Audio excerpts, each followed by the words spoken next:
Салом алейкум. имрӯз ният кардам ки камтар гашничу укроп шинонам. Бисёр кам аст гашничу укробу мана мехарид. Як қошиқчаи укроп, як ним қошиқча укроп, як қошиқча гашнич харидам. خواستم که همه خیلی کاردون داشتم. یکم باری خشتم دستم در زمین شنون دادم در کاردون نشنون دادم. یک تا کاردونی کوهما یافتم از یک شکافچی بود. همه کاردون خودش با پاکت داشت برای خودش. آنم خیلی پاکت غوصی خشرو داشت. ما نمیدونم این تجربه ما کار میکنه فایده داره میشه و نمیشه و توکل به خدا کردم. خوب کاردون همین پاکتی که همون شکاف داشت با همون پاکت بریدم دو تقسیم کردم. این کاردون یک تای بالای شکاف بود، یک کاردون دیگه‌اش ای دیگه بالا تای شکاف بود. ما همین را دو قسم کردم. دیگه کوی کاردون ریدگی بود. ما بستم شام خیلی باند کردم چور سرخ کردم چور طرفی کاردون رو هم خیلی بستم شد. خوب دو تا کاردون هم خیلی دو کاردون بود. ما کاردون پاکت دو تا کردم درونی کاردون پاکت موندم. با کدام خاطر ما پاکت موندم؟ به خاطری که در هوای خیلی کشاد میمونم. پاکت لابوی کاردون دم محکم کردم خیلی یک تاش درسید یک تاش دنه به همون خاطری که بارون در هوای کشاد میمونم. بارون بعدی که بزنه مقصد کاردون تر نشوه بکور نشوه کنده نشوه.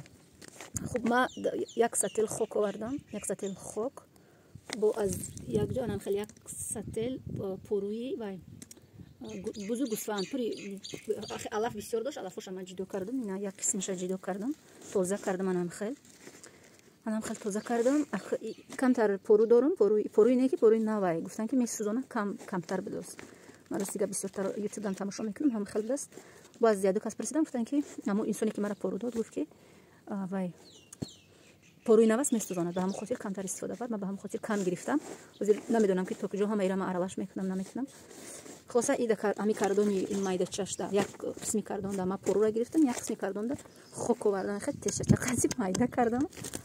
من خیلی مثل که بیختم و حاضر من همین خوکا قطعی پرو عرلاش میکنم. هم خیلی شب است که همین داشتنش پیازی من نفایده. من همین قدری نبینم تا کلیون قدر ما بسیار نمیمونم خوکا کم میمونم. همین را برداشته شب میکردم. چرا خیلی یک بار استفاده میبرم که میتونم میشه و نمیشه و میبینم که در یوتیوب تماشا کردم هم خیلی قطعی مخصوصی مایده چه تمام اروپا برای خودشون زیل میشنونن. گفتم شاید بشه از منم شه و به هم خاطر اکمال قطعی چای مایده نگرفتم. من خیلی کاردون چه یکی سرم دزد کاردون هم موس رو دانه پرتاستم. گفتم به استفاده میبرم یک بار میشه و جونه من هم خیلی کلانش گرفتم. بشه یکون درخچه میپرتیم. من خیلی پرو رو عرلاش میکنم. من نمیدونم که این میسوزونه یا نمیسوزونه برای که پروی نوای گفتن ممکن نیست. پروی نواست تا پوچه بزرگ گوسفند آوردم جمع کردگی بود است برای زمستان مونده است که با یک زمستان بگذرونم بعد من استفادهش میبرم. نه که من برای تجربه فقط برای تجربه یک بار حرکت میکنم میشنونم شد نشد جگرنی از ما یک بار حرکت کردم. من پرو میشنونم. یک کدام گفت که کم تری دیگه همین خوک پرو دا قم عرلاش کن. حالا دیگه قم نیافتم. من خیلی میشنم مشتبه به خداوند. نما عرلاش کردم. شاید پرو بسیار تر استفاده بدم کمتر خوکش بدازم. اگر همین تجربه بشه و آدمایی که در بالانداشتن هستن خانه بالانداشتن میتونن که قطعی مخصوصی مایده برای خودشون کبودی در تازه استفاده برن. دو دانه چینده در خود میپرته ببخشید راحتی جان است. خوب من ایران تیار کردم. حاضر دوام شه تخمی را میشنونم. ترکیب همین پوری که ما آوردم من نمیدونم یک نمود کرم چه داره. انا همین کرم همین قدر بسیار است که از چیندنش مونده شدم.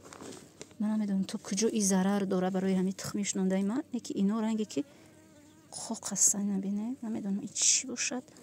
از درونی خوک نیستی از درونی پرو بود. به حد بسیار است. من علاقه مونده شدم از چیندنشان. راستی گپ نمیدونم که چه ضرر داره. نبینید چقدر بسیار است. اسکیم که من نوار پاوزه کردم کرم چیندم. من کرمی انا سیاه انا نگاه کنید چقدر افتش بزیبه. نمیدونم مردگی باشد زنده باشد. با مردگی با زنده مانند نیست به خاطری که مثل که کرم دو تقسیم شده است سوراخی درونش مانده است. یعنی که تخمی میموند که یک چیزی که مثلا تخمی گنجش پرنده میبراید چوجه پرنده میبراید تخمی خالی میموند تخم خالی میموند پوچاق میموند به مثل همون است. ببینید چقدر ببینید بسیار است. من قریب 1 دقیقه است که من فقط همین کلمچه ها رو چندستم. ببینید چقدر بسیار است.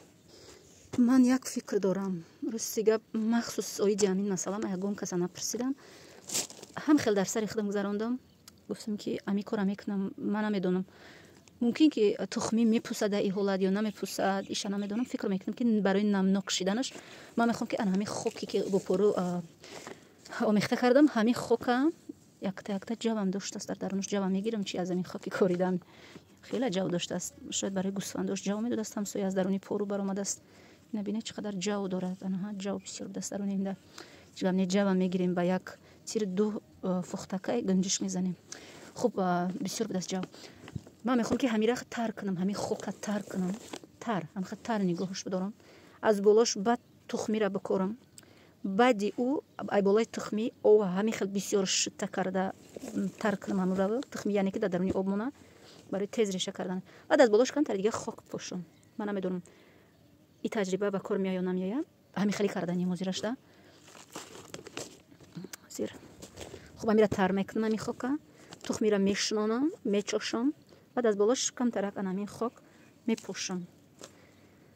اینم خیلی پلان دارم زیرش ده خیلی گفتم من خیلی ما کم تر خاک تر کردم اگه تخمی را بالای همین میپوشم.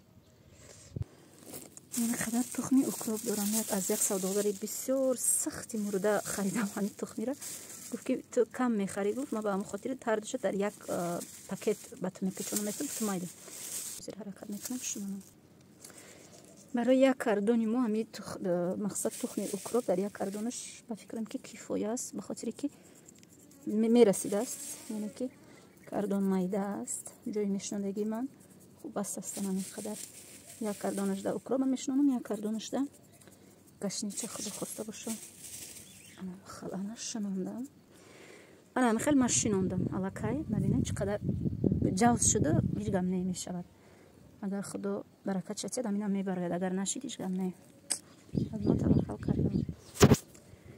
اکنون من میخوام بالا امیر خیلی که گفتم تر کنم من خیلی تری او کنم بعد دیگه ای بالاش وینا میکنم انشالله چی میگم از بالاش دیگه ای بالا خوک کی بشونم از بالای خوک دیگه آب نمیپوشم به خاطر که سخت نشود که من سیل پرو کردم خداوند که پروی ما نسوزانده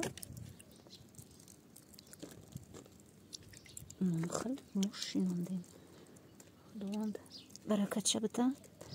من نمیدونم تا کجا این شنوندن من درست است یا نه به خاطر که از تگی کردون من کلیون کموندم من نمیدونم این برای این زراعت ما هوا از تگی همین در کار باشد یا نه من نمیدونم تا کجا این درست است یا نه من فکر کردم که همین کار را بکنم من نمیدونم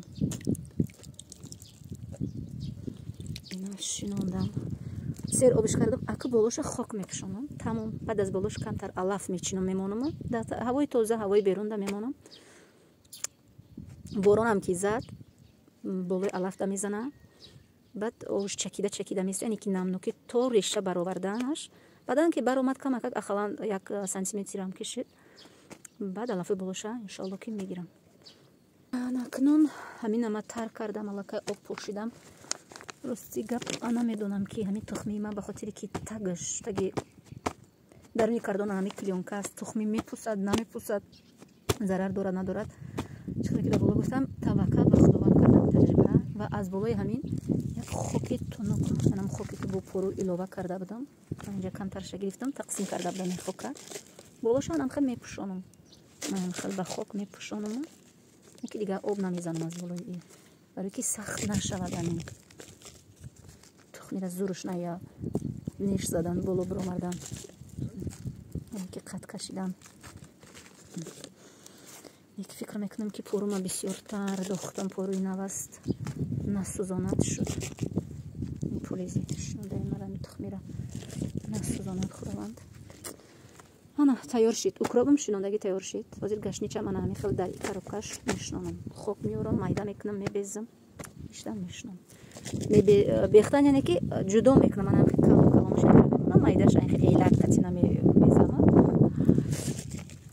анами кирмичо мара агар азоб ната хуб аст. Яъне тухми моро нахӯра, мурда бошад агар ба хайр, зинда бошад мехӯра. хуб, укроба шинондам, укроб тайёр шуд иншоаллоҳ. акнун гашнича мешунам. Ба ҳамин тарзе ки шинондам гашнича моха мешунам. акнун ин кардонашро ҳам тайёр кардам, яъне ки хоки ин кардонро ҳам тайёр кардам. бо пору хок аралаш кардам, дар ин кардон ҳам гузоштам ва аз болои хок чихеле ки гуфтам об пошидам, яъне ки барои намнокӣ омода кардам. хостам ки ҳамин намнок беста, ҳамин хоки ки ман мешинонам. баъд як чизи дигарам инҷа мушоҳида кардам. даруни хок бисёр мурча доштааст. ҳамун кирме ки ман гуфтам кирм доштааст. кирмое ки ман намедонам ҳамин мурчаҳо агар тухмиро нест накунанд барои шинондан. ана ҳамин қадар тухмӣ дорам. баъзеҳо барои шинондан ягон полизи, ягон кабуди парник тайёр мекунанд. аз болои маҳсулоти шинондаашон клёнка мепечонанд, салафан. вале ман аз так мондам, чапана кардам. чихеле ки гуфтам таҷрибаи ман аст. ҳам хел хостам, ҳам хел кардам. ман намедонам то куҷо ин посил медиҳад, яъне гашничи укроби ман мебарояд. як бор таҷриба мекунам. шуд нашуд, таваккал ба худо. аз рӯи ҳавас анакуно замира мешинонам. тухмиро шинондам. анам қадар тухми каме ки ман харидам, ҳамин қадар расид. намедонам басӣ аст ё не, ҷавси бад нашуд. ҳар ҷо ҳамин хат пошидам. тухми ду намуд буд, ду намуд гашнич. якташ гуфт дору кардагӣ, ҳамин сурхча-сурхчое ки мебинед гуфт дору кардагӣ аст. сафедушдам аралаште. якташ дору кардагӣ набудааст. акун мехоҳам ҳамира тарк кунам. манам хел ман намедонам шумо ҳамин хел мешинонед ё не. ман хостам хел шинонам. аз болош баъд хок пошунам барои намнокиш. дигар аз болош об начошам ки сахт нашавад, яъне ки барои қат кашиданаш зуруш наёяд.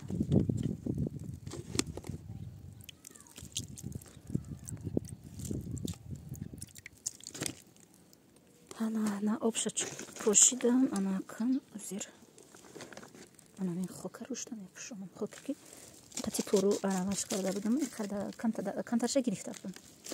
барои болош чошидам.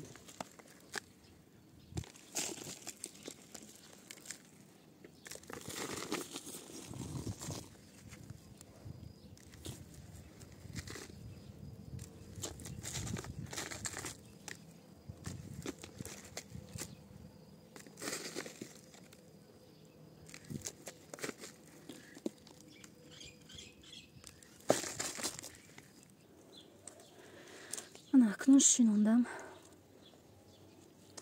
кардон инаш укроп, не инаш укроп, ана инаш укроп, инаш гашнич. анака болоша мехоҳам ки камтар чӣ партон алаф монам барои намнокиша нигоҳ кардан. анам хел алафш болоша менонам ки вай нашавад, афтоб назанад. акнун бо алаф пӯшондам. камтар алафа зер мекунам дарунаш ки шамол алафҳоро паронда набарам. хуб, ана акн ждат мекунам, интизор мешавам ки и тухми шинондаи ман мебарояд ё намебарояд. таваккал ба худованд. худо болоша яду сангак мондам ки шамол алафҳоро напаронам.